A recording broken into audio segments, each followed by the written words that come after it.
Disappointing loss for Minnesota, but the biggest loss in Minnesota sports today is longtime Minnesota sports columnist, radio personality Sid Hartman, friend to so many of us in the sports world, passed away today at the age of 100. And I think back to the day that Sid was asked by Bud Grant to introduce him when he was inducted in the Pro Football Hall of Fame in 1994 in Canton, Ohio. Of all people, here's Bud Grant, hunter, fisherman, outdoorsman. Sid, nothing to do with any of that stuff. Well, Sid and I first met in 1946.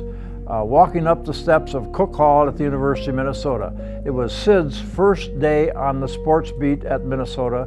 It was my first day of practice. I really didn't know where I was going. I'm not sure Sid knew where he was going, but we met on the steps, shook hands, and we've been close personal friends ever since 1946.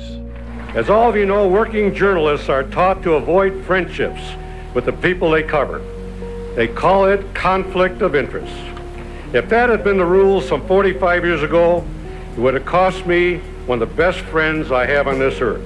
When it came down to it, he was the only person that I could think of that had meant more to my life in growing up at the University of Minnesota than my close personal friend, Sid.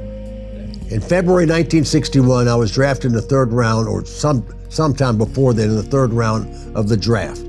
If you draft a quarterback in the third round of the draft then or now, you don't think he's good enough, smart enough, big enough to play.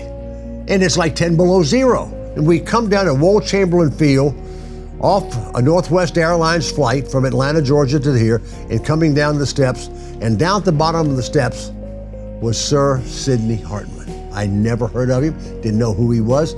And he had his trusty microphone there, and out in the 10 below zero, he gave my first interview, and it's the first time I met Sid Hartman.